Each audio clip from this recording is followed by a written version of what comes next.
Merci Ghislaine et bonsoir à tous qui nous suivent sur le web ou que vous soyez présents dans cette salle. Bonjour, bonsoir pour ce 5 à 7 nouvelles formules avec deux nouvelles rubriques.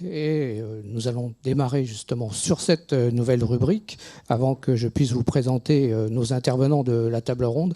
Donc j'ai le plaisir d'accueillir Jean-Hervé Bradol, ancien président de Médecins sans frontières de 2000 à 2008, directeur de recherche au CRASH, donc le centre de recherche de la fondation MSF, autour d'un ouvrage que vous venez donc de publier avec Marc Lepape, qui est sociologue, spécialiste des Grands Lacs, qui s'appelle Génocide et crimes de masse, l'expérience rwandaise de MSF, 1982-1997.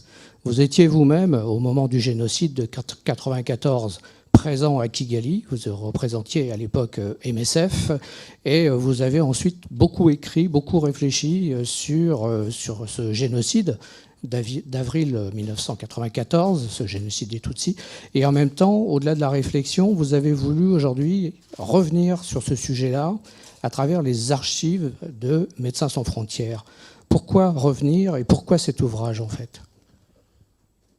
Pourquoi cet ouvrage? Parce qu'en 1994, au moment du 20e anniversaire du génocide des Rwandais Tutsis, Marc et moi nous étions interrogés, puisque nos collègues savaient qu'on avait participé chacun dans sa profession aux événements de l'époque, et puis on était un peu embarrassés de répondre.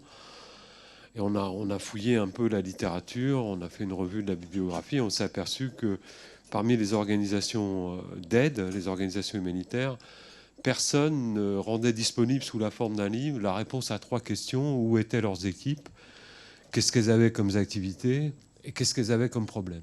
Donc c'est des récits, on trouve des méta-analyses de l'action humanitaire sur l'ensemble de la région pendant des longues périodes, des analyses juridiques, des analyses techniques, des biographies.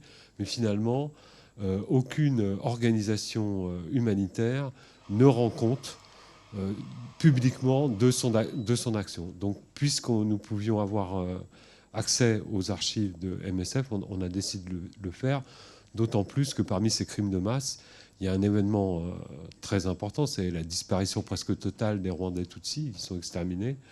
Et donc, ça explique aussi pourquoi c'est dans le contexte rwandais que l'idée de rendre des comptes, d'accountability en anglais, y compris aux bénéficiaires, aux destinataires de l'aide, vient de cette période de Rwanda.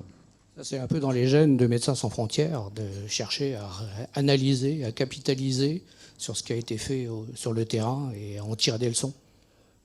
Écoutez, ça nous a paru d'autant plus nécessaire que c'est une histoire qui montre à quel point, parfois, l'aide humanitaire internationale et les crimes de masse et les criminels de masse sont complètement intriqués. Il faut rappeler, c'est cruel, mais le génocide, il a aussi traversé les équipes humanitaires. Dans certaines circonstances, les tueurs sont arrivés, ont demandé à une partie des employés de MSF de dénoncer l'autre partie et de les exécuter là immédiatement.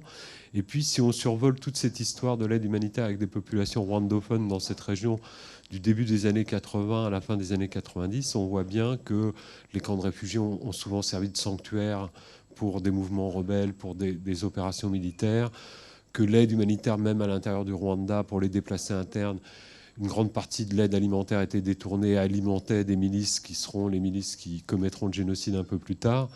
Donc voilà, là il y a quand même un cas extrême, je dirais, parmi les interventions humanitaires. À cette époque du génocide, en 1994, on s'était dit plus jamais ça. Et on avait tous dit effectivement que les impératifs de protection des populations, il fallait plus que jamais s'y attacher.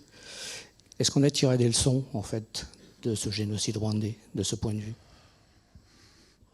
Bon, je dirais oui et non, c'est jamais complètement satisfaisant, mais par exemple, c'est quand même, pour quelqu'un comme moi qui a assisté un peu aux événements, le fait que les principaux dirigeants du gouvernement intérimaire qui a commis l'extermination des Rwandais Tutsis aient été arrêtés, jugés, il reste des bourgmestres, il y a toujours qui sont en fuite, mais enfin, ils se terrent. De très nombreux présumés criminels sont passés devant la justice à l'intérieur du Rwanda, plusieurs centaines de milliers, dans le mécanisme appelé des gachacha.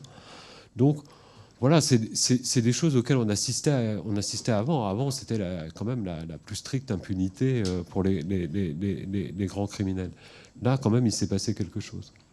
Pour revenir à notre débat d'aujourd'hui, donc réaffirmer cet impératif de protection, on voit que l'actualité, et on va le voir dans une minute à travers une rétrospective vidéo du trimestre, on voit que l'actualité est là-dessus dramatique, terrible, parce que non seulement aujourd'hui il y a la protection des populations, mais il y a aussi les humanitaires eux-mêmes qui sont ciblés.